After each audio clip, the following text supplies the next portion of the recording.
everyone. Thank you for braving the absolutely gorgeous autumn weather to join us for our panel discussion today on careers that leverage teaching and mentoring skills in business.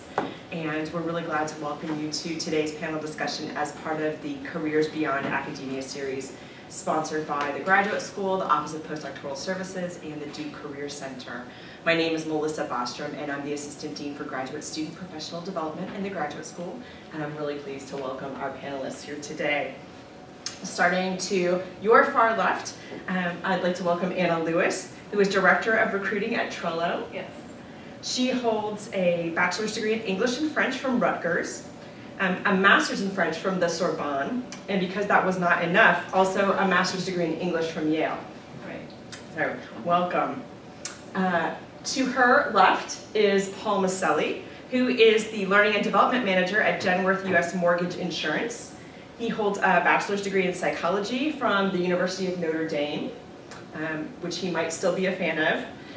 Yes, as well as a master's and PhD in social psychology from the University of North Carolina at Chapel Hill. Welcome, Paul. Thank you. And finally, to my immediate right is Nicholas Troester, who is Learning and Development Coach at Research Square. And he holds a bachelor's degree in political science from the University of Michigan and a PhD in political science from Duke University. So welcome, Nick. So to let those of you in the audience know, I've shared with the panelists a list of questions submitted by those who registered for today's discussion.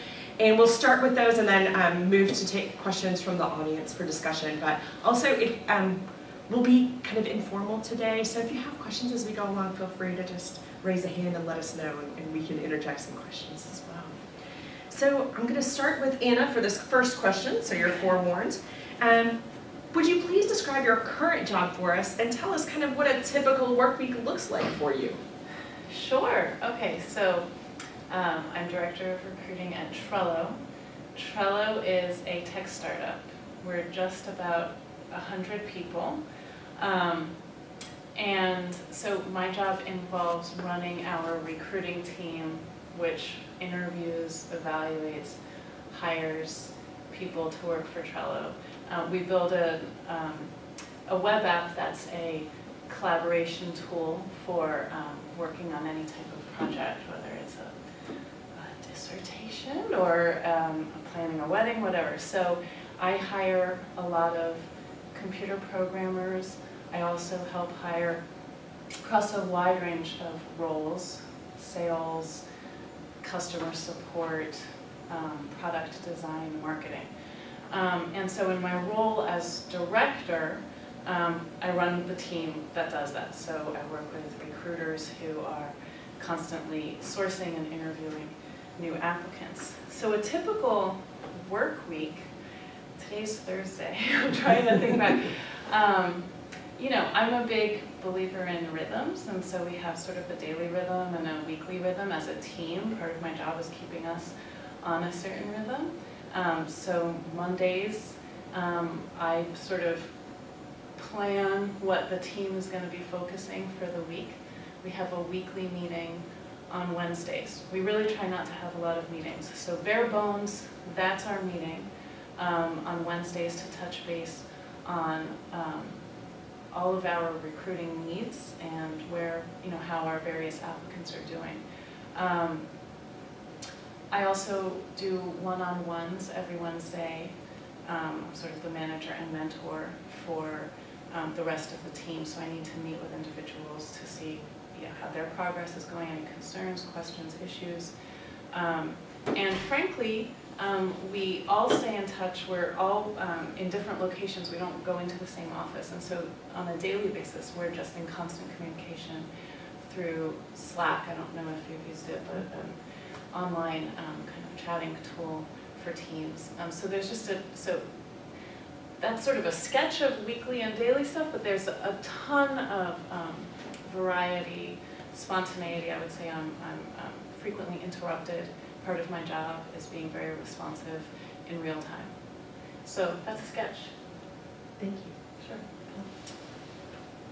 So I work at a mortgage insurer, which probably sounds very exciting to everybody.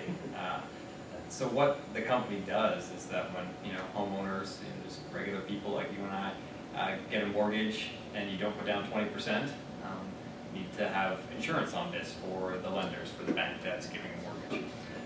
And so that's why the company exists. It's about 530 people, mostly on site in Raleigh.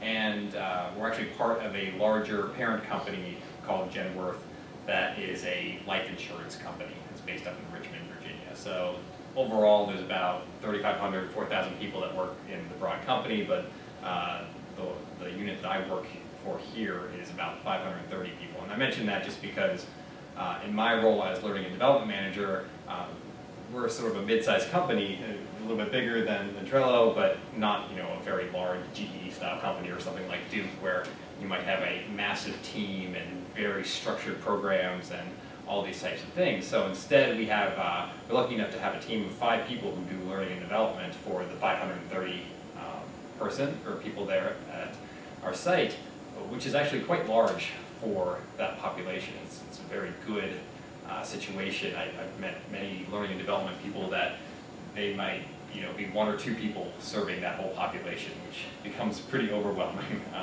And so I'm a little bit lucky that I'm not completely overwhelmed at every moment, and that's kind of really nice. And so kind of giving you a typical work week is that it's different every single week. It reminds me a lot of graduate school, where I work on a variety of different projects with tons of different stakeholders.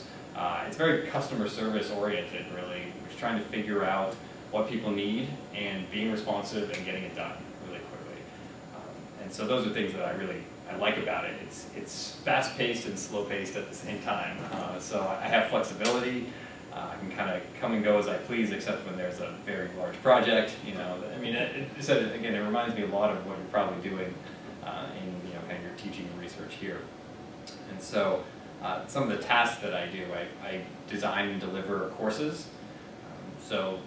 Usually much shorter courses, anywhere from an hour to half a day or a day probably max. It's hard to get anyone in a corporate environment to give up more than a few hours to take like a learning and development class. So that's, I'm in charge of staff training for those 500-ish people. But then I also sit in human resources, and I have 0 human resource background. So they don't let me do some of the the human resource things, but I get a lot of exposure to some of those tasks. So for example, I'm in charge of onboarding new people, and so I run basically from soup to nuts, like that whole process and trying to figure out how to, from the person's first day to 6 months in, how can they have a great experience, what do they need to know, who do they need to meet with, how can we standardize that process and make sure it's similar and the same for everybody coming on and those types of things.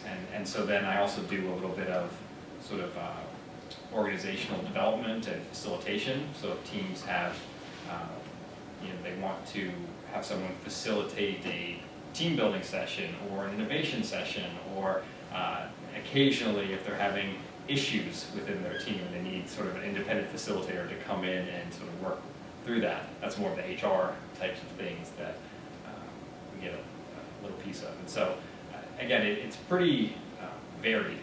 Every week is a little bit different, and part of the reason why I really like it is some of that variety. Thank you, Nick. So I work for Research Square. It's a company that's based in Durham. Has just slightly under 200 employees right now.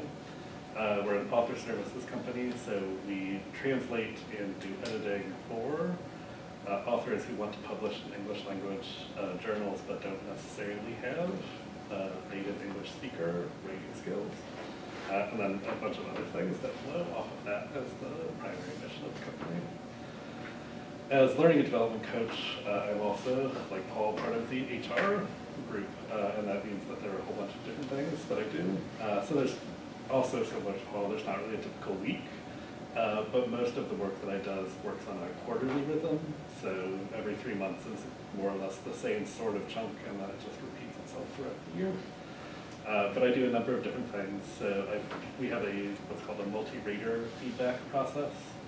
So in addition to having your boss tell you how good of a job you're doing, we also periodically have all of your peers and the people who you work with give you anonymous feedback. I facilitate that process. I do what are called peer learning squares. So all of our managers once a month get together and talk about business issues or organizational issues, and I develop readings for them, and they work through them to sort of solve problems that show up in the context of business. We have a leadership training program for which I do the facilitation modules, which is a 2 weeks, 2 hours. It might end up being longer the next round, teaching people how to run meetings, because if you don't have a lot of experience with that, it's daunting and challenging to do. And then all sorts of other things. So we, as I was telling Melissa before, we introduced an employee engagement survey earlier this year. And in the social sciences, you have a lot of experience with surveys and how to read and interpret and put together surveys for people. And if you don't necessarily have that background, then you don't have that background knowledge. So I was a part of figuring out how to best implement that in the company. And then, of course, because part of my PhD had to do with international law and other legal matters, they're now giving me more and more compliance responsibilities, which are fun as long as you think that reading EEOC guidelines for hiring and employee harassment, that sort of thing, is exciting. Fortunately, I do find that to be exciting, or at least interesting, so it works out pretty well for me. But I'll cycle through those depending on what the most important and pressing needs are at any point in time. So really big slot. Excellent, thank you. So in those answers so far, I've heard some skill sets like managing and supervising people, as well as some sensitive kinds of interpersonal communication skills that I think would be required for your jobs. Maybe starting with Paul this time, can you tell us what kind of skills you think are most important for your role, and did you develop those while you were a graduate student, or how might you suggest to our audience that they go about developing those skills? So I would say there's kind of two different sets of skills that are required in my job in my company. One is things that are specific to my position, and that would be things like facilitation, interpersonal skills, teaching, mentoring, all these types of things that I actually had a lot of direct experience doing during my time as a graduate student. I mean, there's no way that someone could do the type of live on-site training that I do without some of that. People do it, and it's usually awful, and so it's nice to get people who actually have some of that experience. In some of these corporate environments, the trainers become people who've been at the company for 10, 20 years and are looking for something else to do, and so they kind of eventually find their way into that and become the trainers, but they have really no background or any theory behind it, and so it's not the best situation sometimes. So there's that aspect of it.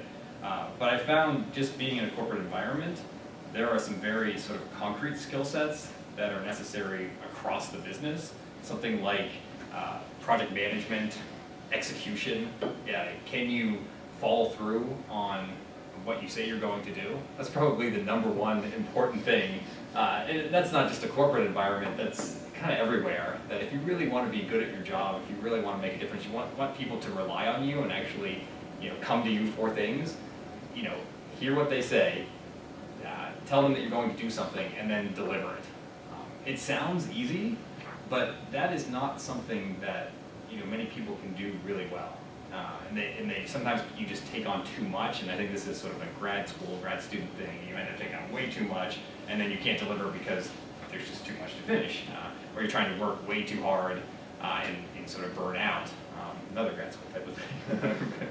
And but that has been one that that was one of the things I definitely developed a little bit in grad school, maybe more of a kind of a personal skill or trait, but was very helpful in all of those environments, and especially when you get into a corporate environment. Boom, they're going to expect that, and you can sort of distinguish yourself. It's sort of sad, but you can distinguish yourself by just following through on what you're going to say. And that's actually probably the most helpful thing that I found in my career once I left academia. Yeah, I agree with them, probably build on some of that.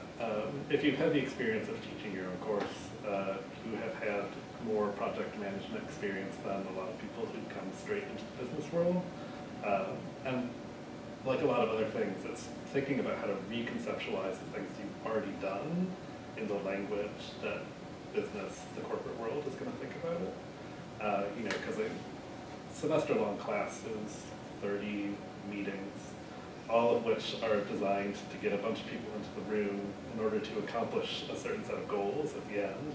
And some of those people don't always want to be there, and you can't always get them to do the pieces that you want to do.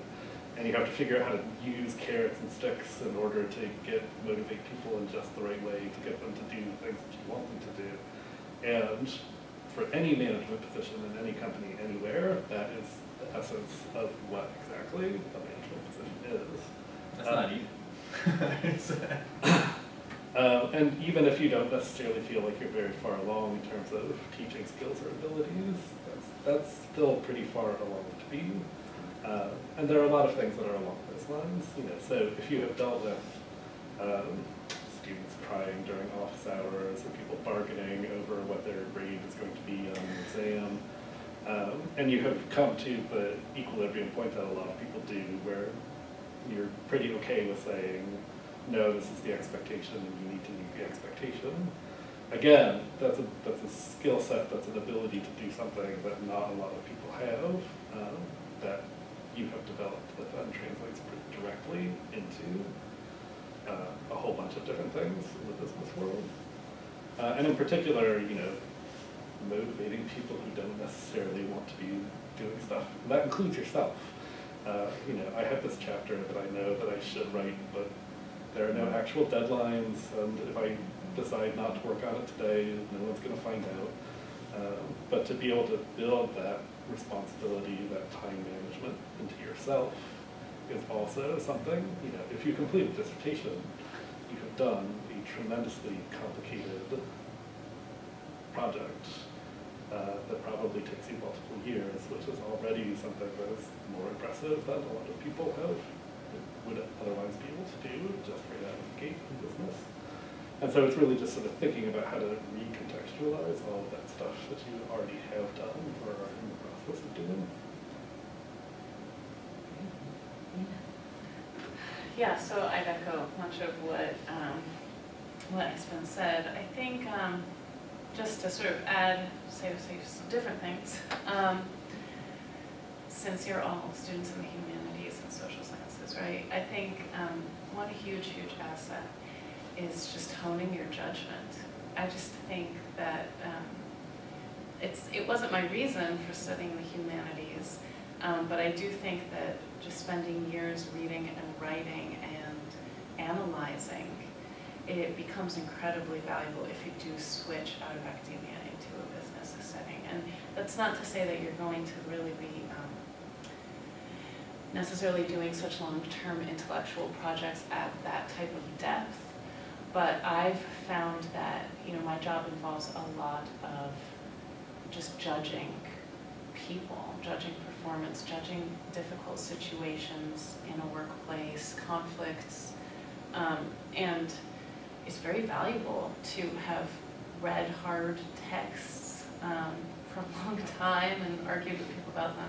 Those arguments that you're trained at a professional level in the humanities to encounter are so much more complicated than the ones that arise in a business setting. Though I enjoy the ones in a business setting, but I mean, really, it's like intensive training for them making these fine-tuned judgment calls in a business setting.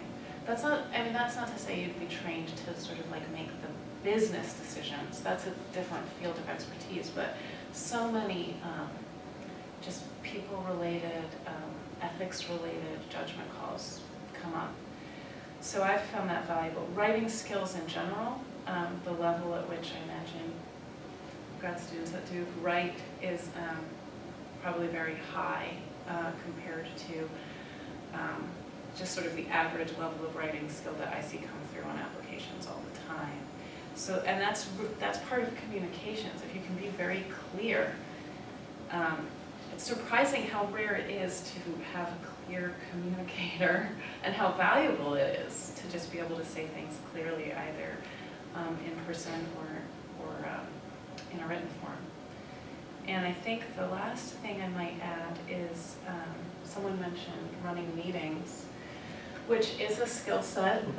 But I think that, you know, I found, I did up to the MA level, so I didn't write a dissertation, but I did have great experiences TAing small sections of lecture classes and running seminars of one sort or the other. And I take that same sort of viewpoint of, you know, you're facilitating a conversation among like a group of 8 to 10 people, say, right?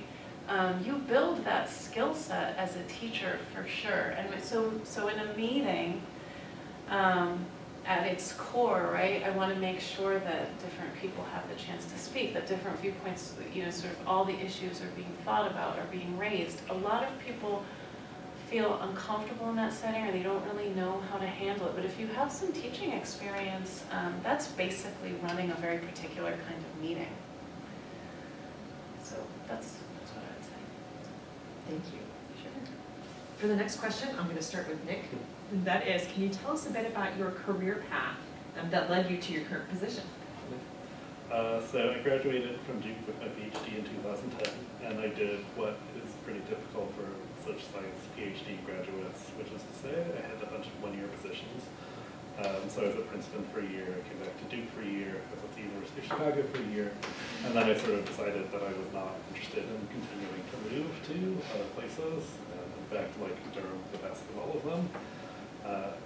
So I had a sort of sidestep into my current role, which was working on a joint project between Duke and the National Humanities Center on pedagogy and human rights, which was pretty close to some of my dissertation research.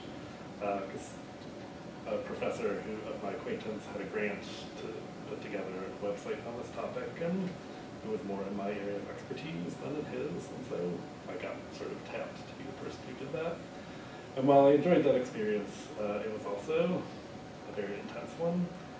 And as it happened, a number of people who I had met in the course of graduate school had gone on to work at Research Square. And when someone mentioned that they had an open position, it was an open position for a place where 4 or 5 people who I already knew worked. And so it was a pretty natural sidestep to take. And it helps to know 4 or 5 people at a company if you want to get your foot in the door. Yeah, definitely. And did you start in your current role? So I started in a different role. I was one of the quality editing supervisors, I guess, for lack of a better way of putting it. And did that for 4 or 5 months. And then the position that I now have came open. It didn't exist before January of this year. And so I moved right into that one. Well, my path was unusual. It was a total accident, is how I explain it.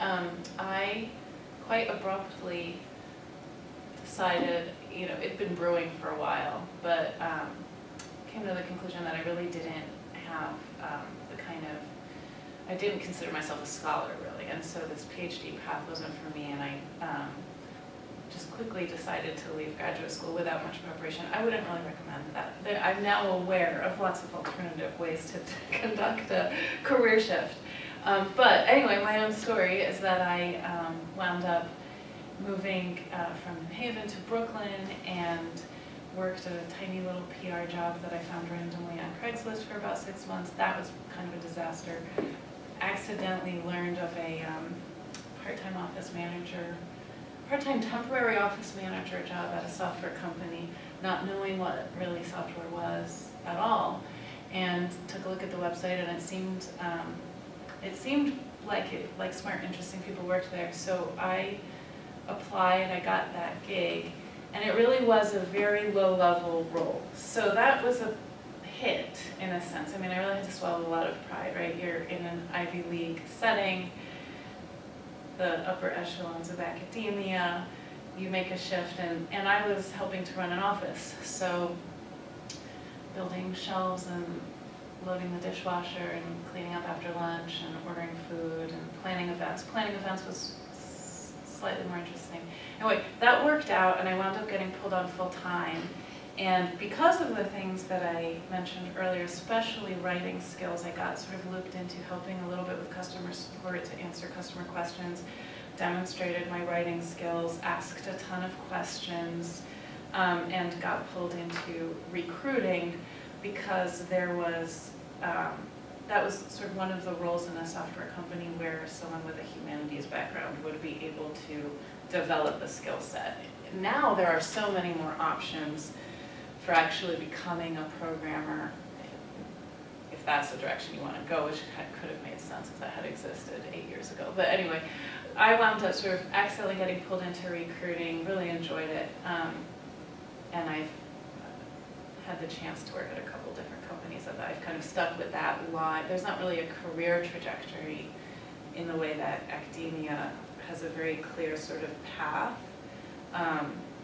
but there have been opportunities for advancement in sort of leadership, right? So you start sort of with something like coordinating recruiting work, basically scheduling a ton of interviews for the rest of the team, and you kind of graduate or advance to a full-fledged recruiter who does interviews, and then you advance from there, as I have to sort of managing that team and working with the other business leaders, the other leaders in the company to sort of set hiring strategy. And I'd say at this point, that has become like an interesting, somewhat intellectual challenge, much more than the office manager job. But so, you know, that's sort of one option. I think I got lucky in a lot of ways. I think now there are more resources for people who want to shift from humanities into technology, for sure. Boot camps across the country, a lot of intensive programs. I think it can probably feel like if you're in academia, for me at least, I really wanted to have just a job. So that office manager direction, that's why I took that risk, because I just really wanted to work in an office day to day, 9 to 5. I wanted to know what that was like. But there are many more sort of upper level resources at this point for people who have accomplished quite a deal in the humanities who want to shift into technology. So if I were to do it again, I'd probably do that research and try to find a path through one of those avenues, even though it does mean a little bit more school, which I didn't want any more of.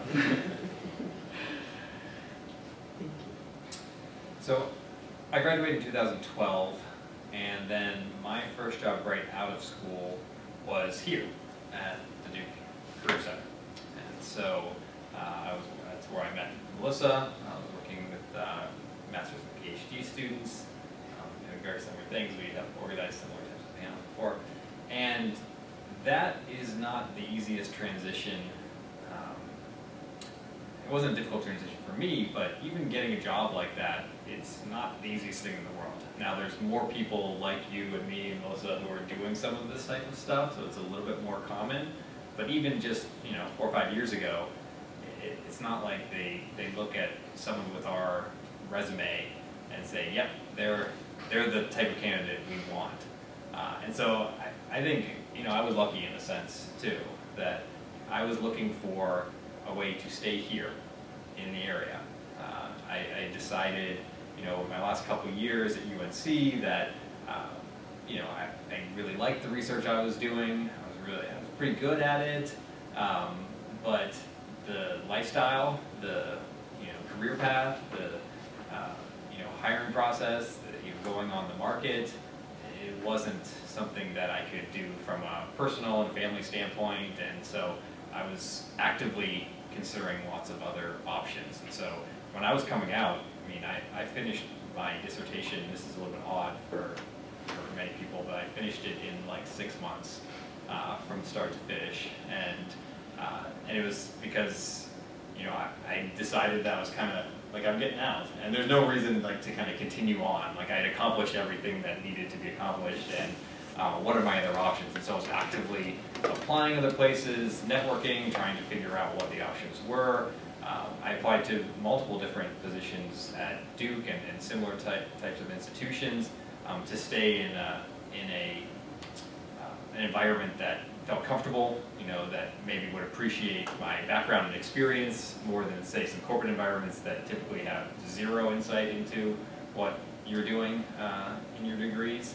And so one of those things panned out in a very positive way when I landed at the Duke Career Center, because I was fortunate to be around some people who sort of appreciated the experience, had similar types of experiences, and, you know, gave me a path to both learn what the field was like and also utilize some of the skills that I had, which was, you know, developing and teaching courses, directly mentoring you know, students. I did a lot of one-on-one mentoring at the Career Center, doing project management and organizing events and all those types of things. Like, those were intriguing, they were interesting, it was something different, and I really enjoyed that work. And so I kind of value, you know, my time here, but also sort of the luck of getting hired, because again, I worked with lots of students in very similar positions as I was in, and it's not an easy thing to get from where you are right now to whatever that first job is.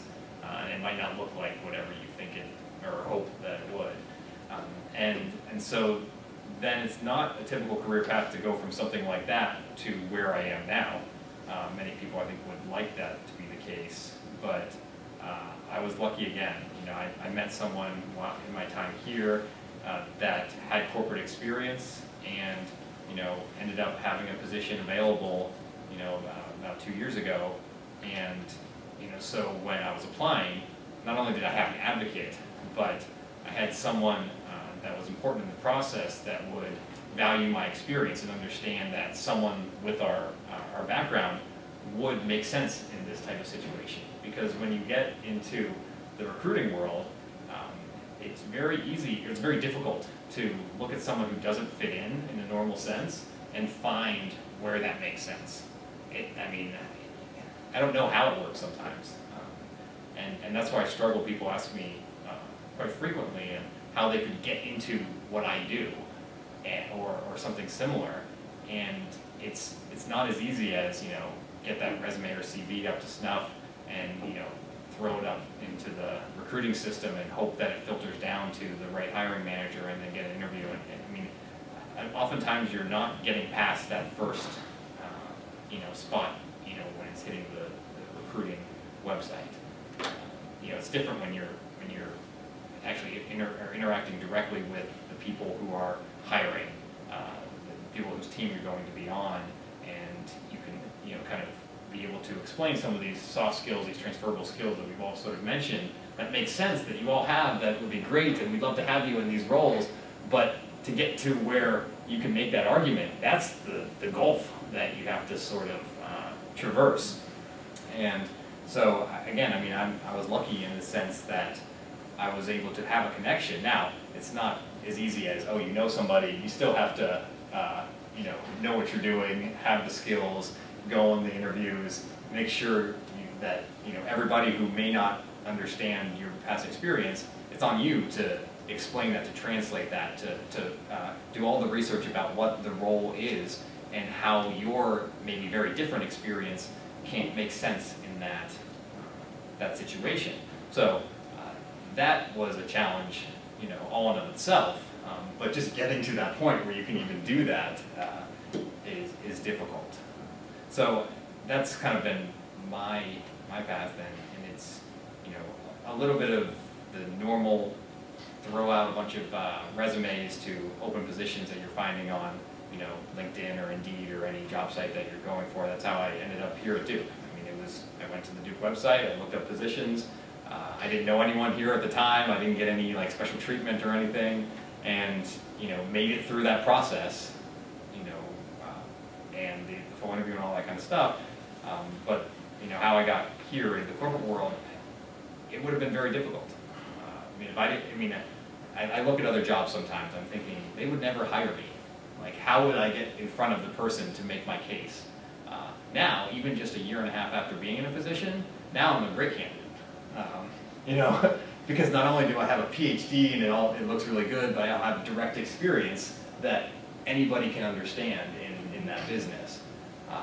But that difficulty becomes if you don't have the direct experience, with very few of you probably have, and I certainly didn't have much of it. How do you get noticed? So I want to, Paul has brought up kind of a question that's later on our list, but let me throw that open to Nick and Anna. Do you want to talk any about your experiences in the kind of interview recruiting process for your own jobs, and maybe how people encountered your graduate degree in that process? Was it an asset, was it a liability, or something else altogether? Yeah, I can go ahead. Well, so I should back up. I mentioned that I left graduate school quite suddenly, but I did connect with a couple people, and I gave a little bit of thought to whether I should finish the PhD first. And ultimately, I decided that it wouldn't really be enough of an asset to justify the extra time. And so I didn't have quite that say. I think when you're a candidate with a PhD, that's sort of heavier in a sense. But just because it typically, I mean, that's unusual, 6 months is very unusual. Typically, it's like it's a ton of time, and you really become an expert in this thing. So I hadn't quite gone that whole hog yet. But the MA itself, and especially having a couple of them, and this full-fledged humanities background, it was a little bit of a negative. I think I also mentioned that quick PR job really quickly, very basic office job with some PR writing involved.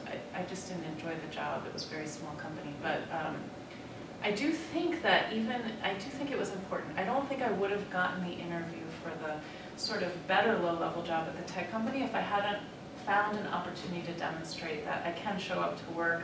I am a normal person. I'm, not just sort of this brainiac, ivory tower intellectual, but you can count on me to show up and get the job done. I can use a printer, right? I mean, and I can understand that now that I'm on the other side of it as a member of a recruiting team who's constantly interviewing. It's very, very difficult to evaluate people. I mean, we all know this, right? It's hard to know, it's hard to evaluate and know how much to count the SATs, right? I mean, we're evaluated from day one, and there are huge debates as to how valuable any of these metrics are.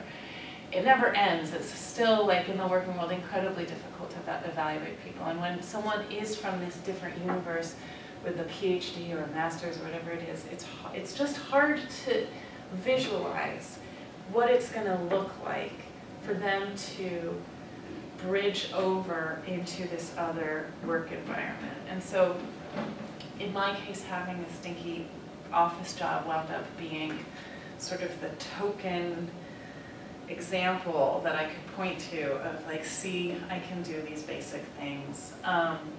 There was another part of that question. So the PhD, in the ways in which it was an asset, for sure. Because people think you're super smart. They really, and you are. I mean, you've been through the level of self-discipline, accomplishment, critical thinking required to do that type of graduate work it's huge. It's easy to forget that when you're deep in it, but it's huge. And so I think that if you can make that early connection, get that first interview, at a certain point that PhD status is kind of, it's an intellectual thing. It means that you're a thinker, and that's really valuable. So that's what I would say.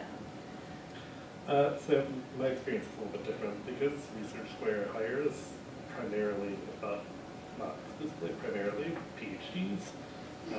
So for purposes of interview and recruiting process, it was a minimal credential and did not actually make all that much of a difference.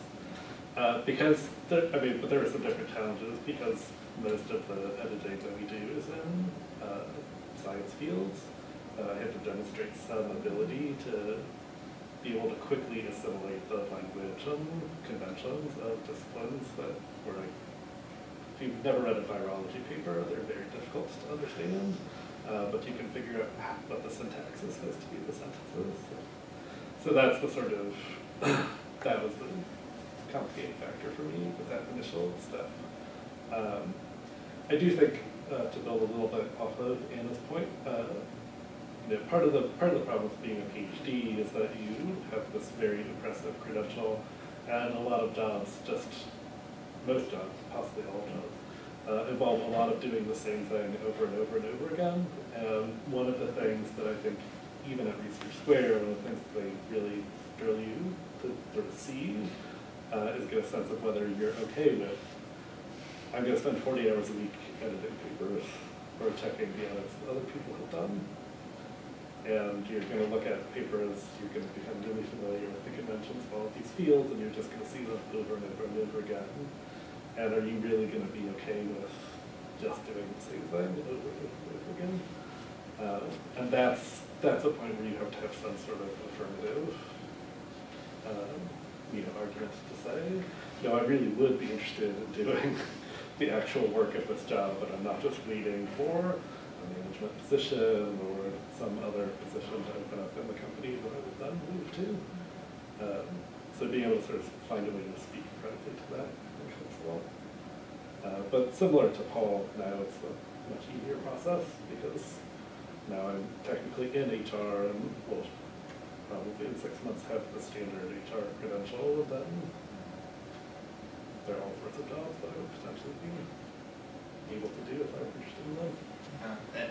At my company, there are 2 other people in the 500 or 500-ish that have sort of social sciencey PhDs. One is my boss, which is extremely helpful, and another is the global HR leader, who was a IO psychologist and started training years ago, which is again very helpful in my path, and he certainly happens to respect my background and all those types of things.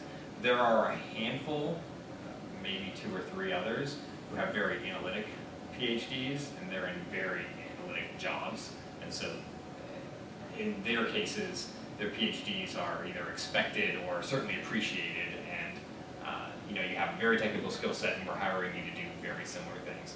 My PhD is very useful in a broad sense, but hard to quantify and hard for other people to understand. So almost no one in my current company knows I have a PhD, which is a little bit sad.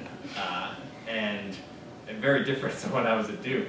Duke sets up your email address to put the PhD at the end of it. So if you ever got an email from me, it said Paul Miceli, PhD. And you get something from Melissa that says the same thing. And so that's about, kind of the opposite ends of the spectrum. And to say that, not that it doesn't matter, and I'll echo Anna's point that when people find out, I'm not advertising it, but when it comes up, but they're really impressed. Because in most corporate worlds, there are so few of people. And if anything, they respect the time and energy, and I use the term that you're a thinker, and that's actually a very differentiating factor. And so that is, I've only had sort of positive experiences now that I've been in it, but the big question is when you're getting hired and you're going through that process, and what are the perceptions about someone like you, are you able to do some of those more repetitive tasks, or are you just going to want to go generate your own projects and do your own research, and if they even know what that really means. And that is something you have to make very clear in sort of your documents and during the interview process, just to make sure that they understand that you understand the actual job. And again, that's the most difficult part, I think, that you have to make the argument that you fit in this position without necessarily knowing exactly what that is. And the only way to really do that is to either have internships or part-time work or some other thing that actually gets you that experience and validates it, then you can speak the language, or to network with a lot of different people, ask them all about their positions, figure out what they're doing, try to make those connections, get some mentors, and spend a lot of time figuring it out. And I wish there was sort of an easier answer for how to kind of make that leap, but they're not going to hire you if you can't demonstrate sort of the knowledge about what they do, both their industry and the roles that you may be interested in. And you won't even know what you could apply for until you start asking those questions of all of those people that are doing those things. And they don't necessarily need to have PhDs and made similar sort of tracks or transitions from what you're doing, but you need to speak their language. You need to be able to prove that you can fit in without necessarily having the direct experience. And if you can get that, all the better. Christine. I have a question kind of along the lines of what you guys have been saying, and that is about how do you know that that's what you wanted to do? And I know that you're saying like interviews or looking into it, but how did each of you know? Because when you're talking about your trajectories, it kind of seemed like you kind of fell into this or you knew somebody, and how did you come to the realization that what you're doing now is something that you would like to do? I mean, I'll start. So for me, I sort of went through all of the skills or experiences I've had up into like my point in graduate school, and thinking about all the different research skills and what was involved in it, and that type of, and then I, thinking about what work, what non-academic work might be out there, what jobs are available, and then I started going through things that were teaching and mentoring related, and I was sort of categorizing. I'm a pretty analytical person, and so I was trying to figure out what I actually cared most about, not just what I've been doing and trying to replicate that in some other job, but understanding that it's unlikely that if I was going to make a transition and leave, that I would be able to do everything exactly the same way and sort of combine them all together. And so I was very thoughtful about what are those different skills, what am I good at? I mean, two real things. What am I actually good at? Trying to be very introspective and get other people's perspectives on it as well, just so that I wasn't deluding myself. And then, what do I actually like doing? And so I actually made a very difficult conscious choice to do less of the research. Not that I didn't find it interesting or useful or even enjoyed it, but I liked more of the teaching and mentoring more. And I was also pretty good at that, and had gotten a lot of good feedback about that. And so I started focusing on, what are some of those opportunities that would maybe be capitalizing on those skill sets more.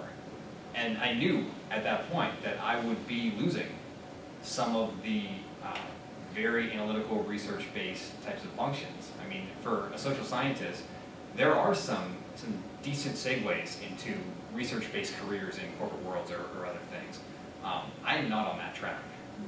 And I made a conscious decision because, I couldn't do it all. And that was hard. And so now you fast forward, probably 5 or 6 or 7 years later, after I was kind of having some of those decisions, and I still miss it. I wish I could do more of that. Occasionally I get some. You mentioned doing like an engagement survey. So I run our engagement survey for the whole company, and it's like a teeny little bit of like the research and survey building and trying, but that I get a little bit of that. But for the most part, I was saying, look, I'm pretty good at the kind of the interpersonal, the teaching, the mentoring. What can I do? And that's how I ended up at Duke. I'm like, oh, in this type of position, I work directly. In that case, I was working one-on-one with the students, doing coaching, and I got to teach just in a very different way. And teaching a 2-hour workshop is extremely different than teaching a semester-long course in how you prep, how you set everything up, the expectations you have of people, how you get people in the seats, those types of things. And so those are all very different things, but it all kind of started with prioritizing both what I really liked and what I was good at, and then trying to kind of match that with possible careers. And so that was, at least for me, that set me on a course.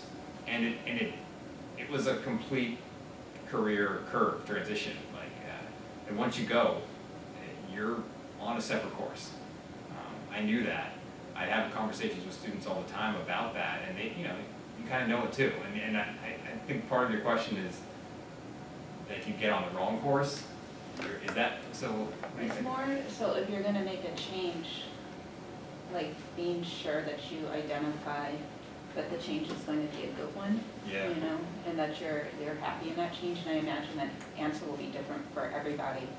But I was just curious about some of the paths that you guys have taken to come to that realization. So, I mean, so mine was some sort of a, maybe the complete opposite of that. So the first position that I had that was more or less completely out of academia at Research Square was a quality control manager position. And the truth is, I didn't know that it was the right move when I applied for it and when I interviewed for it, and even when I first started it. Now, I had met people in grad school in different departments who were in that job, so I knew what the job was.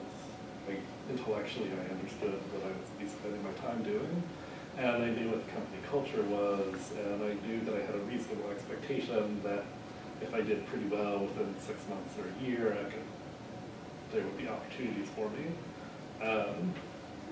And it's very easy to say, in 6 months or a year, there will probably be something else that I can do that might be more aligned.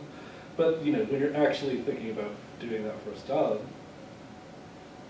I mean, you have the intellectual knowledge, you have the relatively firm conviction that I can probably do this in as much as you think that you can probably do most things, but, you know, the absolute certainty that this is definitely the right path for me to be on is just not something that I at least had initially. So things that may or may not be helpful. I think to a certain extent, if you get to the point where you're saying, you know, if I switch to something else, it's not going to make me happier, that may already be sort of an indication that maybe you're seriously thinking about that alternative possibility and you're trying to sort of get a higher degree of certainty than you can possibly have, just because you actually really want that option to work out. At least for me, the sort of feeling of is stepping off the right move was the indication for me that stepping off was in fact the right move. Because it's a later question, but work-life balance and so many other things are completely different and in some respects a lot better once you are no longer in the academic world. Those are all things that were just sort of purely speculative to me beforehand. So that may not be the most reassuring answer in the world, but you know, my feeling was I did it because I thought it was something that I was going to be able to do for long enough to see if it worked or not. But there was no 100% confidence that it was the right thing to do. Yeah, there was, I had no idea if I would really like it. I didn't know anything about the job when I took it. But I had a weird introduction to it. I would say one thing that I do think I did a little bit unconsciously, and I think is a good thing to do in general. Well, it really depends on which industry you're talking about, but because I'm in the tech industry, I will say I think it's very important to think, if you're at the entry level, it's a lot more important to think about the company than about the job. Because if it's a growing company, if it's an interesting company, you know, what are they building? What is the product? What is the mission? If it's a nonprofit or even if it's a for-profit, these days, for-profits definitely at least articulate a mission. You know, and then who are the people that you'd be working with, right? I think it's always really hard to judge. You're never going to have 100% certainty.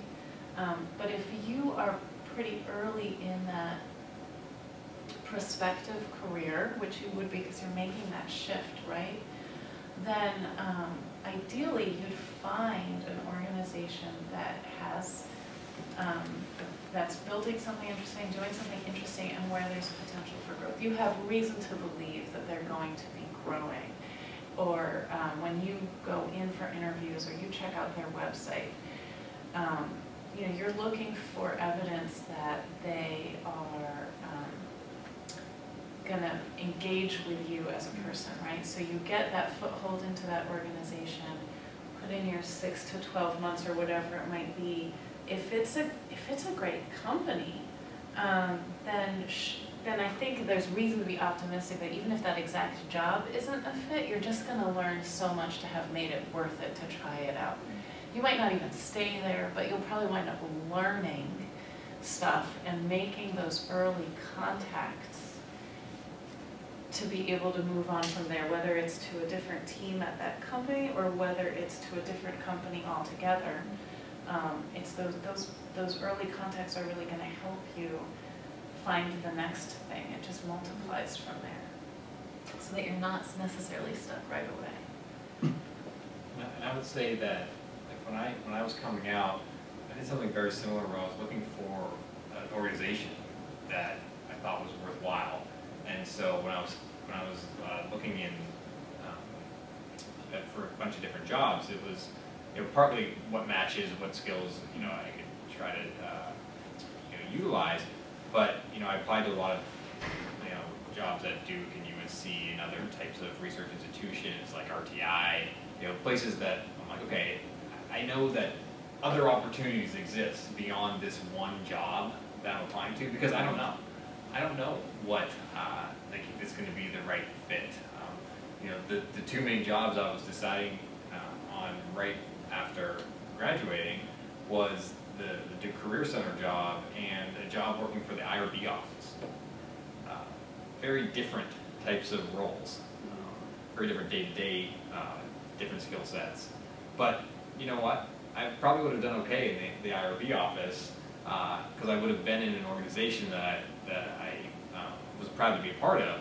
I would have made those early contacts, which are essential. Again, that's the most difficult part about being a student, is that you don't have those, and so it's highly unlikely that I ever could have come straight out of my degree into a job that or a corporation that I work at now, because how would I know?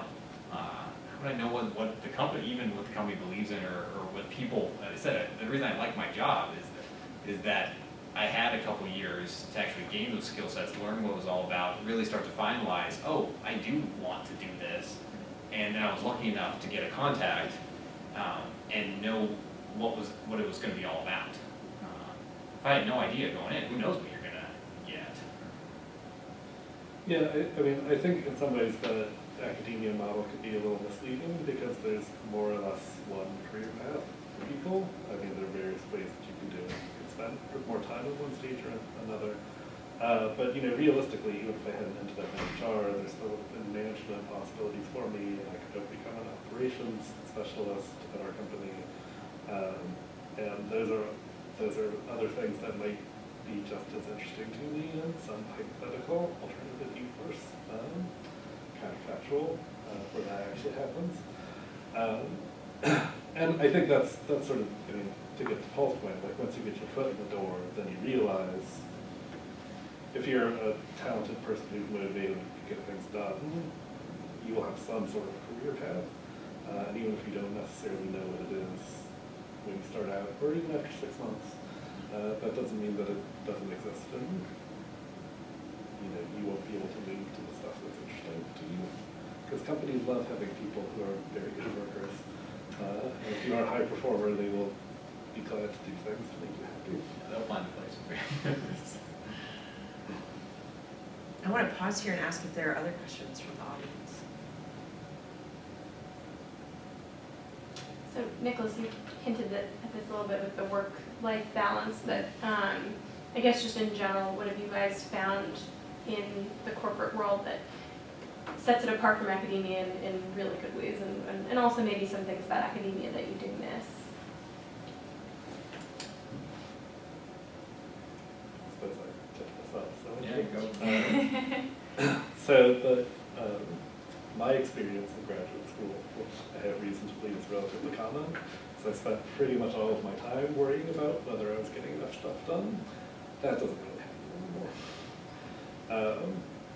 So I'm lucky because I have a boss and a boss's boss who are very clear about the importance of work-life balance. So I'm not supposed to work in the evenings, I'm not supposed to work on the weekends, unless it is an absolute emergency. In HR, there are absolute emergencies every once in a while.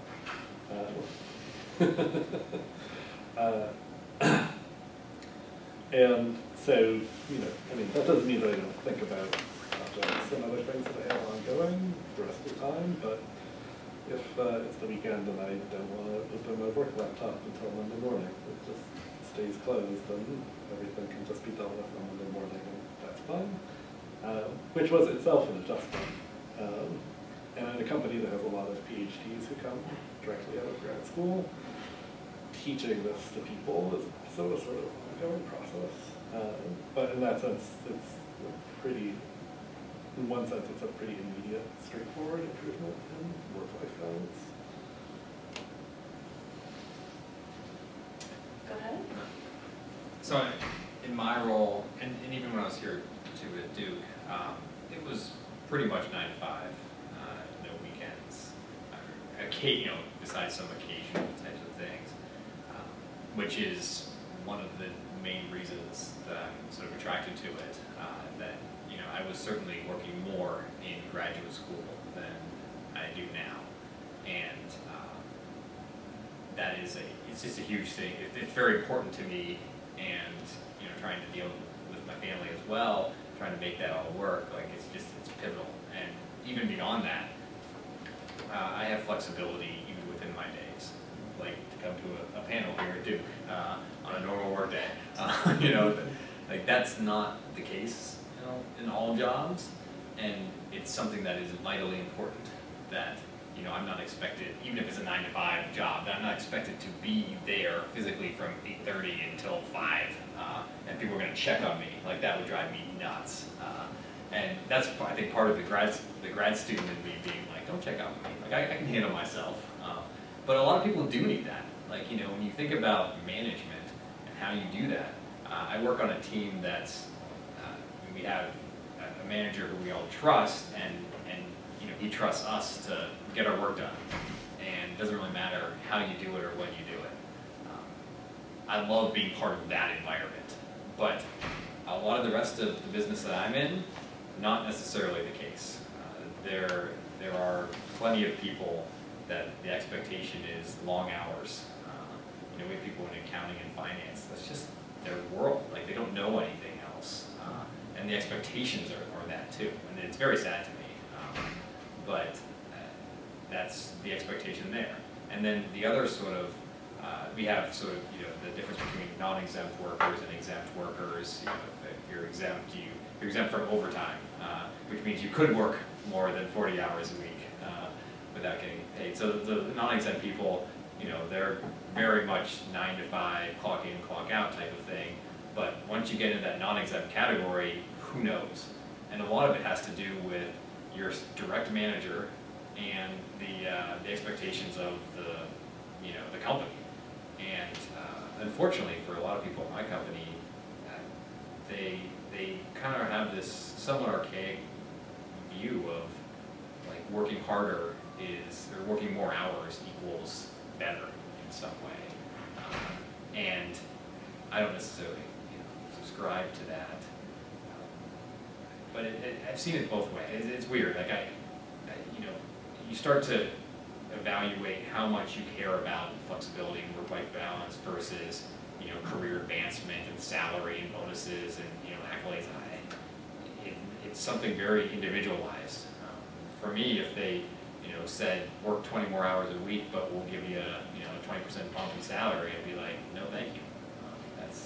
It's not. That would now ruin my equilibrium that I've sort of gotten to.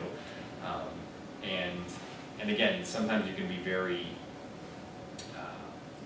deliberate about that, and other times you try to take advantage of the situations when they present themselves. I've been lucky enough to be deliberate in a little bit, but I realize that it's not always the situation, that you can have flexibility, that you can work a pretty 9 to 5 type of job, and you can have variety in your work, and so, you know, the more you find out about those types of things, you have those conversations with people, you get some experience, and then you can start being more deliberate. But it's hard to have it all right at once. I think that's and it's kind of like don't expect that, and be ready to make changes, to evaluate, to not necessarily fail, but to be flexible in where you go. Because I know a few people who have made a very easy transition into post-academic life and just went on another track, and they've loved it ever since. But almost every other PhD or master's students who've made that transition, similar to kind of what we've heard from up here, that some of it's luck, a lot of it's random, trying to figure it out. Sometimes it takes years. It usually ends up really well. The nice thing about being in your position is that you're typically really smart and hardworking, and the world outside of here typically likes that. And so you can make that work. You're going to be high quality workers in some environment, but sometimes it just takes time to find that balance that's important to you. Yeah, so I agree that work-life balance is huge. It really is a different world in that regard. A few other distinguishing things for me have been working on teams. I do remember as a graduate student, so much of that work is solitary, even in a class environment. You're writing your own term paper and you're alone with it. I remember feeling very lonely a lot of the time. And my work now, I'm on a team, I run a team, I help other hiring managers build teams, and it's a very collaborative work. And there's a real culture at Trello, and I think throughout the tech industry, of celebrating that collaboration. There are really very few things that can get done just by a single person. In other words, to really make the most competitive product, you really have to cultivate excellent collaboration. And that's been exciting to find that different way to work. It's challenging, it's hard, it's really hard to keep a team going on the same thing and really get things done. So the pragmatism of that was very refreshing. Certainly as a contrast, I continue to really enjoy that pragmatism. I've also discovered, this is a little bit later as I've advanced, that I've had the chance to learn a little bit more about the business strategy behind HR stuff, hiring people, building different types of teams. And that's just been an enjoyable subject to come upon, right? Because you're no longer in this learning for learning's sake environment. There's a ton of learning, learning opportunities, teaching opportunities, but it's all toward a very specific goal. And ultimately, I've found that much more than when I was in academia, I'm in a position to make decisions where I can see the direct impact. Partly just because I'm working in a relatively small company. I've always worked in companies that are 30 to now 100 people. That's the largest company. So compared to a university setting, which has its wonderful traditions and history, those are tremendous, but they also make change move very slowly. There's a real speed to things that I enjoy, and decisions are fun to make, I've learned. When you can make those, and they can be really scary too. You don't often have enough information to know if you're making a good decision. There's a kind of excitement to it. I think in graduate school we were very trained to be incredibly thorough, have all of our research done, and then really analyze that, and then develop this argument for your claim, right? And you need to be right, and you need to be ready with your arguments, and there's just no time for that.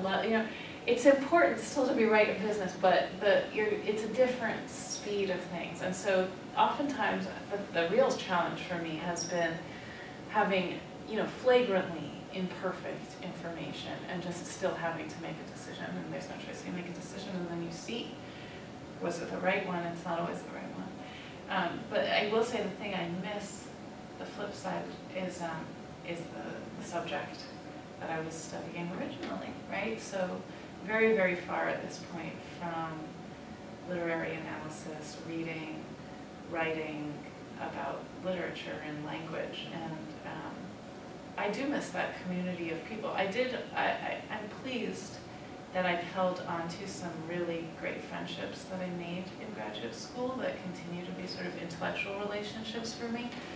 But at this point in my life, I mean, I have a family, I have a young son, and so the demands of work plus family, even with all the work-life balance, I really make a very concerted effort to continue to be a reader and a writer outside of my job, but it is incredibly difficult to pull off, and when I feel that I'm pulling it off, I'm incredibly exhausted. It's just really, really hard. So if you think you're good, you know, if you're thinking of leaving academia, you have to really think about leaving that subject and the toll that will have intellectually in the long term, because it's been about 10 years for me since I've left, and that's just very, very hard. So one thing that I'll say that's notably different along these lines is just the ability to focus on something. As the learning and development coach, people often ask me how you work in time for professional development, and my answer is usually, I put time on my calendar, and sometimes I actually do professional development time, but most of my time is spent preparing for meetings, running meetings, and then sort of evaluating how those go, and it's a whole bunch of programs that are ongoing. So on the rare occasion that I have a half day or a full day that has no meetings, that's when I close the laptop and take the stack of books that already exists for just such an occasion, and use that very finely honed grad school ability to read a book in 2 hours and get all of the information out of it, because that is as much time as I'm going to get for the week, a month, and even. So if you really like going into depth on things, that's something that becomes considerably difficult to do. So as we near the end of kind of our formal panel discussion, I want to wrap things up before we turn it over to some one-on-one conversations and ask our panelists, you know, maybe what are 1 or 2 resources, whether that's networking groups, whether that's websites, whether that's books, what are 1 or 2 resources that you would really recommend to this group to look at, whether it's places where they can find job postings that you think might be of interest, groups or organizations that you think might help them connect with folks in the field, or something else altogether?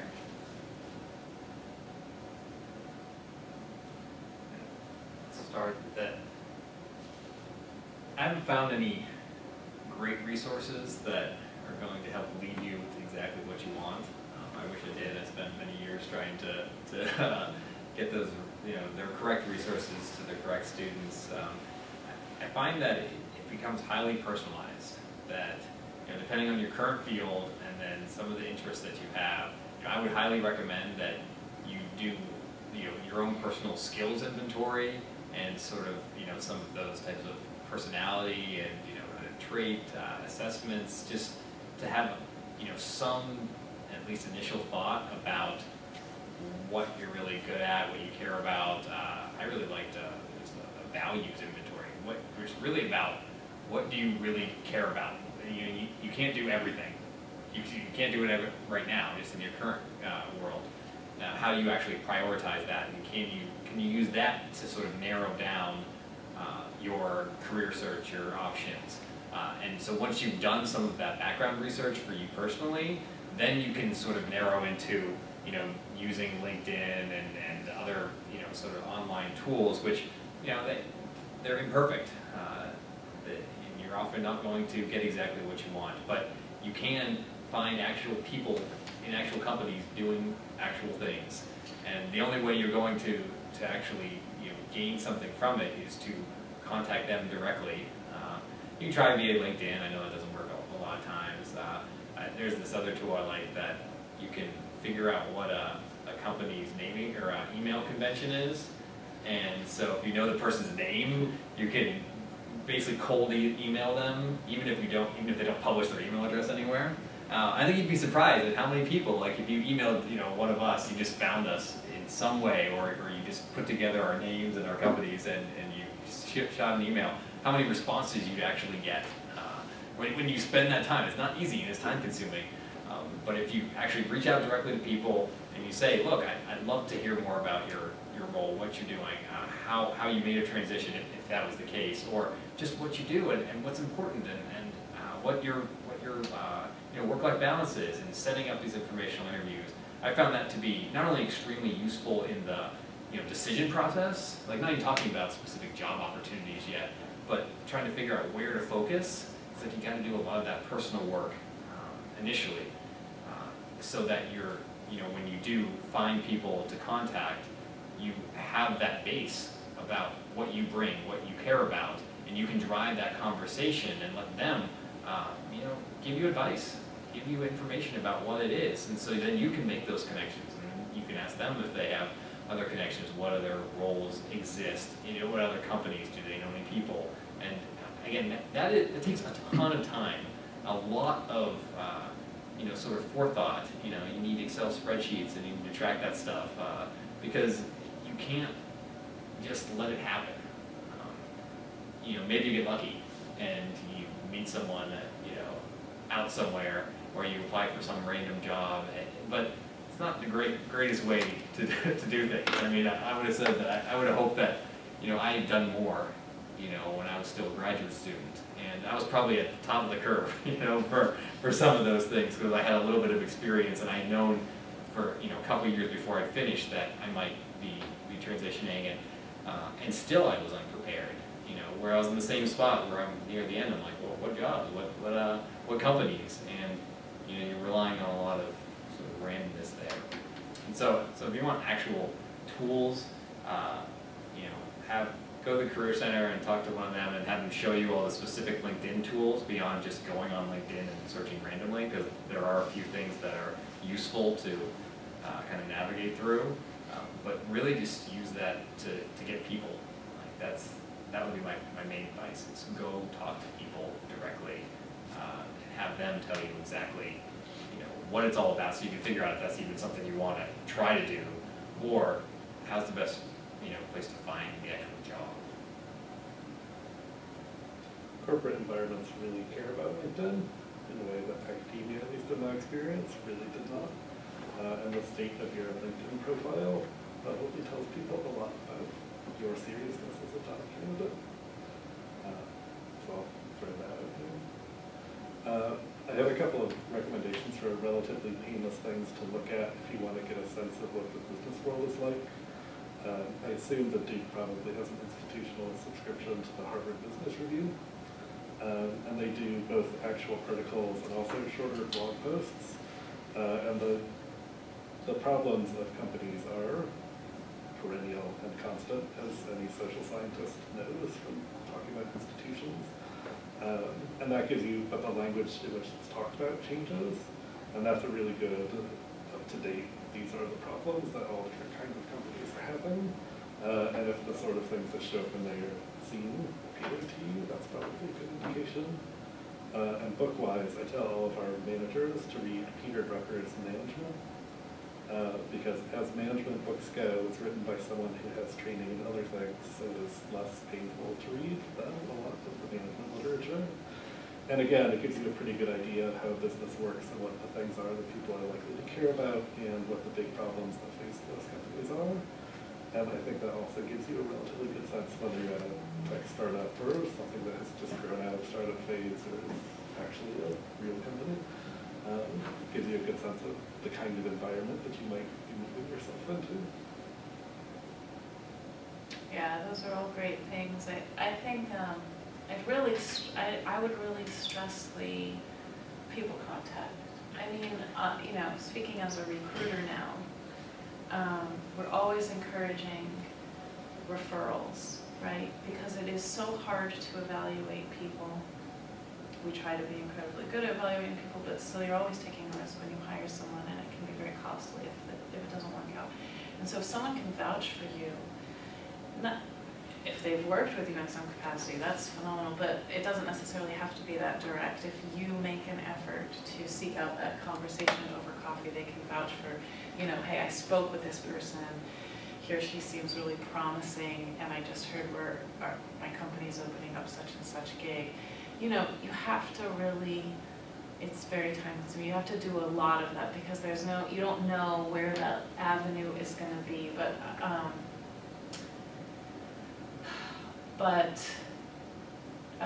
I do think, you know, speaking not as a recruiter, just sort of other friends, I've had other contacts I've known over the years who've made career shifts of one sort or another. Almost always they're getting that first gig through someone that they know. It's not to say that they're not also qualified.